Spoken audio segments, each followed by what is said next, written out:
I used to be the type of woman who needed, and when I say needed, I mean needed male attention. And there was quite a few reasons for this, but ultimately, because of how I was raised, male attention was what I wanted because I felt like it's the only thing that made my life worth something. If a man wanted me, or in that case, a young man, if a man wanted me, then that must mean that I'm doing something right, that I'm valuable, that I'm beautiful, that I'm worth something. Now, I don't get into that whole decentering men movement and all that stuff. I don't do all these things. I believe that we need men. I believe that men are valuable to our society and our culture and our families in every aspect, just as women are valuable. I feel like a lot of women right now wish that all men were extinct and would just go and live on another planet because we got it over here. No, we don't. We need both. But I do believe there can be an unhealthy heart posture and mindset towards craving men in a way that we are nothing without a man.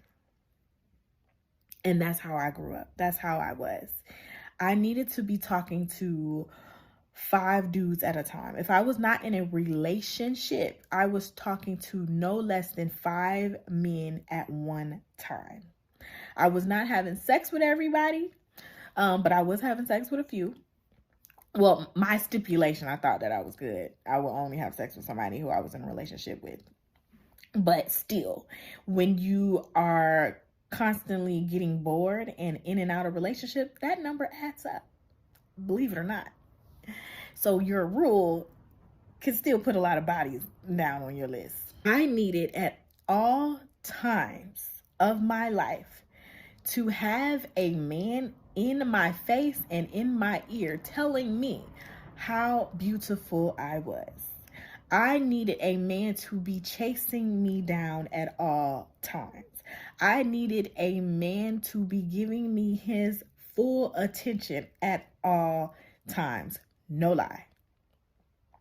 And then I got so greedy that I didn't just need a man, I need multiple men doing this at all times. And I just thought I had it going on. Definitely had like a Jezebel spirit. I knew how to manipulate guys. I knew which ones I wanted and which ones I didn't.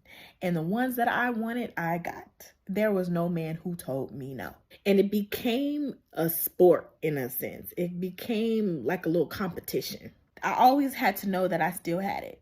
So at 20 years old, this was the first time in my life since 12, because I lost my virginity at 12.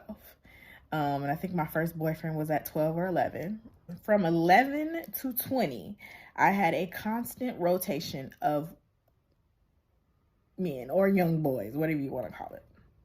And at 20 was the first time in my life that I was not talking to anybody. My phone was dry. I was not talking to anybody, and I was not in a relationship with anybody. Back then we say talking to. I don't know if people still say talking to nowadays. But I was not engaging. I didn't have any male attention coming in. I had a male best friend. And so I guess that kind of gave me a little bit of attention, but we were strictly friends. I know he liked me, but he wasn't giving me the type of attention I needed. He was just there to talk to. But I was not getting any chasing, and I started to feel depressed.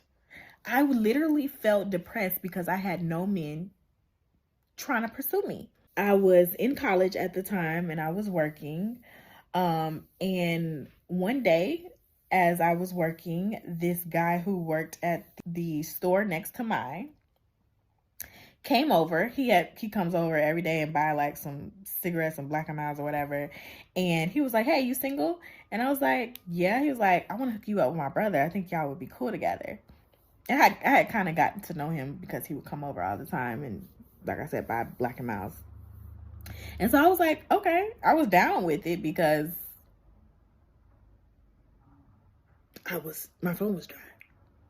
He introduced me to his brother, and when I met his brother and got to know his brother, he is not what I wanted. For multiple reasons. I'm not going to go into it.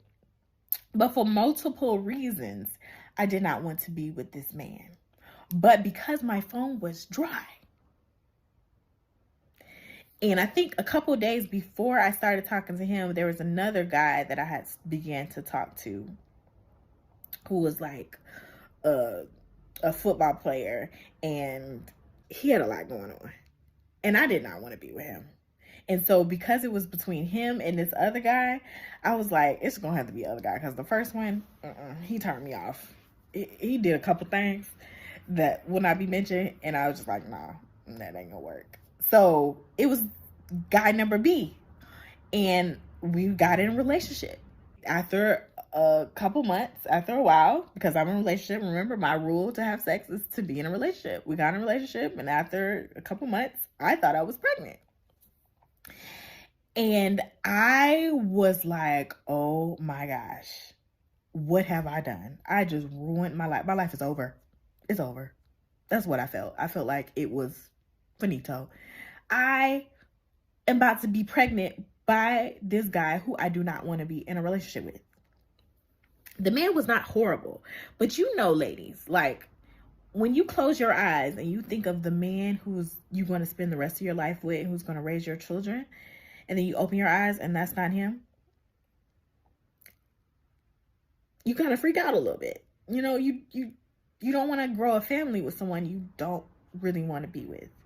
It's not that he was a horrible person, but it's just he was not who I dreamt of, who I wanted to be with for multiple reasons. I didn't want to be a second baby mama and a second wife and other things. Like it wasn't just how he looked or dressed or money or anything. It was just like, that's not the life I wanted to live. I freaked out. And after I got saved, I came to God because I didn't know what else to do. After I got saved, God kind of just like retrained my mind and showed me how much he loved me and how much he cared about me and how he took his time in making me and how just beautiful I was and how much I make him happy. All of that made me not desire the attention of men. I'm not going to act like male attention is not something that women want. I'm not going to act like once you get saved, you become immune and you become like a robot. I don't see male attention. Like, you don't do that. What you do after that is that your source of identity does not come from a man. Who I am does not come from my husband. Who I am never came from a boyfriend, never came from a boo, never came from a friend, never came from a coworker, never came from a parent. Who I am didn't come from nobody, but from God the Father. I know that I am everything I need to be just because I was born and God created me and he put his stamp on me and he said, oof, I did a good thing when I made her. That gives me my worth. My worth is in Jesus. Not in a man saying, oh, can I call you later? Can I buy you a purse? Oh, you so fine. I love it. I love when my husband calls me beautiful. But if he does not call me beautiful, I don't feel like I'm worthless. I don't feel like I'm ugly because he hasn't said I was beautiful in a month. I know that I'm beautiful because my God made me that way. He didn't make a mistake on me at all. I'm fearfully and wonderfully made. And so my whole mind was reworked and I learned that I didn't need male attention. So because my worth was not in male attention, but it was in God, I was free to be whoever I wanted to be. I didn't have to dress a certain way to pull me in. I didn't have to look a certain way and do whatever manipulative thing that I used to do to pull me in. I didn't have to do that. I didn't have to walk in a room and sway my hips a little too extra. I didn't have to wear the tightest dress because I wanted to a guy to see what this booty did, how this booty was looking. I didn't have to do that. I didn't have to sleep with a man afraid that he would break up with me if I didn't give it up. I didn't have to do that. All the things that we subconsciously do as women to attract men, I didn't have to do that. All I had to be is Janicia. All I had to be is me. And that's all you have to be. It's yourself. You're already spoken for. You're already valued. You are already adopted and loved, cherished, cared for. You already was given a purpose, whether you know it or not. God made you with a purpose, and he has a purpose for you. You just have to find it out. But a man can't give you that. And if you're a man, a woman can't give you that. Nobody on this earth can give you that. Not even a parent. God, your Father in heaven, tells you who you are. And if you get attention, great. If you don't get attention, okay. Because you have the attention of the one who really matters.